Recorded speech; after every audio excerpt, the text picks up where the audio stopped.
But I'll sort of get stuck in Ableton Live anyway to show you how I use it, which sort of might give you some ideas as well as I go through. So with Ableton Live, it's the main thing I use for live performance. Prior to Ableton Live, I used to sort of run my normal software sequence. I used Cakewalk Sonar to produce tracks, and I used to have one file open playing a track just back, and I could sort of turn things on and off and EQ certain sounds on certain channels, like a synth sound or a bass sound.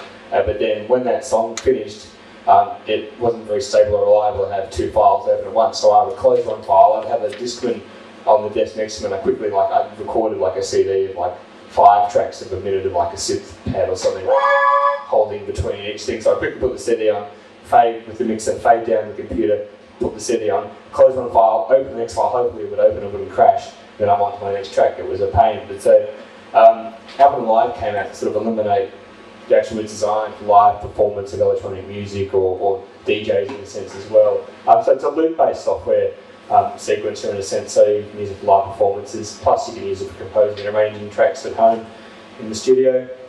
It's often used for mixing by DJs because you can set multiple outputs, and you can sort of have 2 channels there where you can do a whole lot of those little things that I showed you before, speeding up drum loops and a whole lot of sort of other bits and pieces versus just sort of being stuck with how the audio naturally sounds. And it's very stable and reliable in terms of you can do a lot of crazy stuff with samples and it doesn't crash or freeze on you.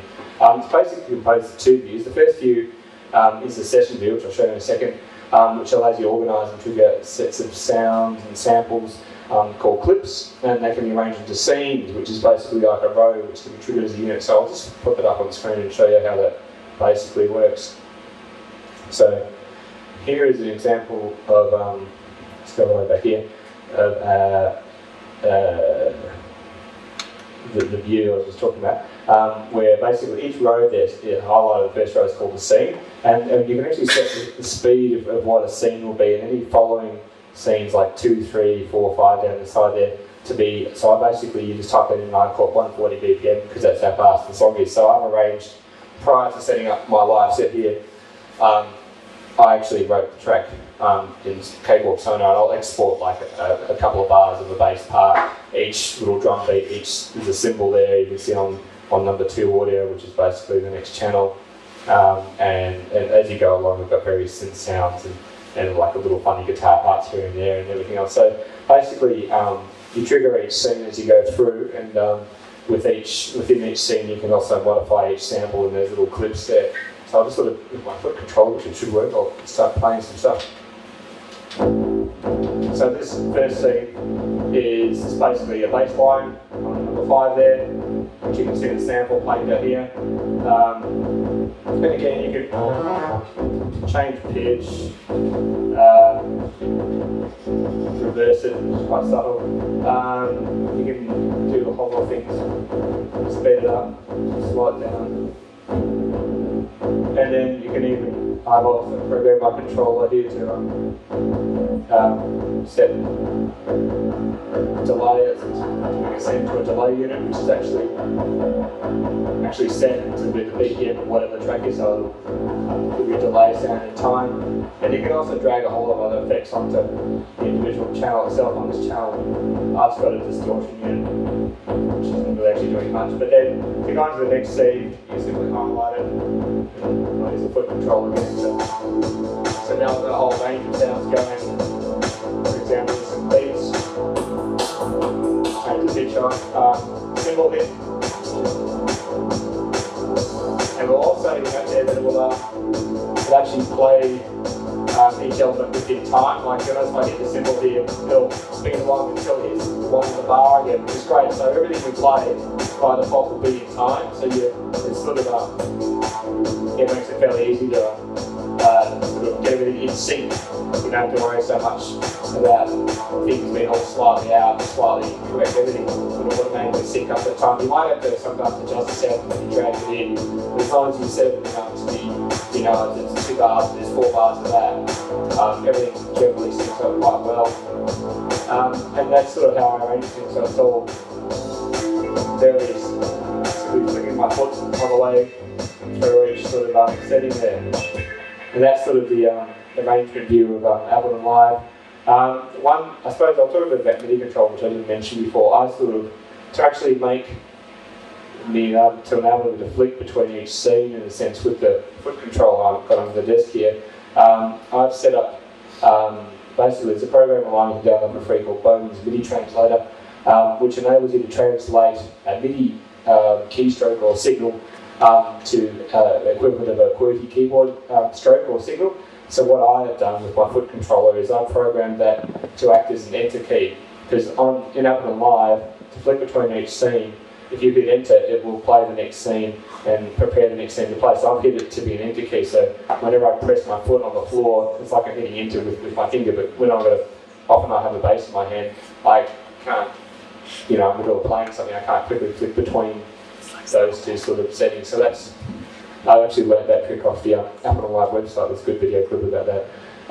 But yeah, I think there's a new thing coming out with Ableton 8. I'm still running version 6, where it had like a loop control where you could actually just have a MIDI sustain pedal to do that. You didn't have to do this Bomes Midi Translator programming, but I'm still a couple of versions behind. But yeah, so the Bomes Midi Translator is handy. You can do a whole lot of other crazy sort of setups as well for Ableton Live and other programs as well.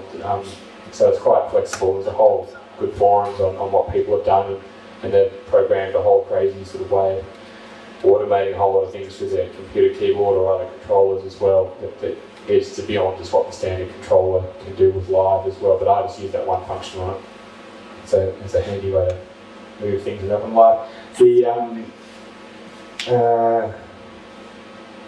Jump backwards. Yeah, sorry, that was the session view. The arrangement view is more like the traditional sequence of view, which haven't got a thing recorded in there, but that will basically, as you can see across, you have your one audio track there, so that if you hit record in this view, you can just record your guitar part, your bass part, your synth or drum loops and that thing, and arrange like a normal sequence. So that's sort of more for your traditional thing. But in terms of live performance, I just arrange all my audio clips or MIDI clips as well into these arrangements there within that.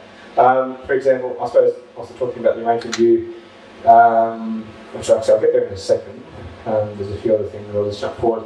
Yeah, so as clips can be an audio sample or a MIDI sample, like as I showed you that drum machine programming example before, that was a MIDI file programming running through a drum sampler within Live itself. So I'll just talk about some of the software that comes up in Live, which sort of talks about MIDI and the virtual instruments that come with it. You can also add as many plugins as you want, as long as they're compatible in a sense. But the basic three virtual instruments are Impulse, Simpler, and I forgot to add Operator. So the Impulse is the drum machine that comes with Ableton Live. So I'll just show you a bit of that, which I sort of showed you a little bit before. So the drum machine is, okay. So here's the drum machine I showed you before. You've got your kicks and your snare, and basically if you record and enable a particular track within Live, and you've got your MIDI controller configured the right way, that will control whatever's recorded there. So I can either just play along Live with the track, or I can record and enable a clip view by highlighting and hitting enter while it's playing back, and if that record button on the top there is enabled, then that will record whatever I play.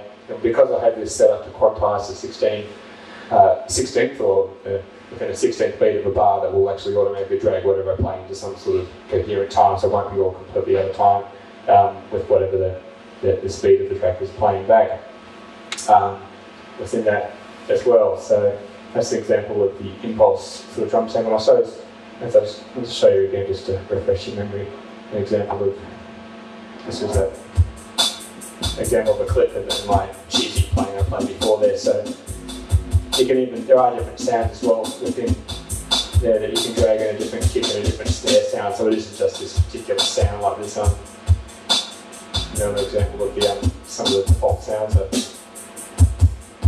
little bit more of a natural sounding kick, but you can also modify each sample itself and give you a different tone as you go through the Impulse drum machine itself. So it's probably not quite as full on as some individual drum machine plugins, but you can do quite a lot with it anyway. It can give you a fairly decent sort of groove.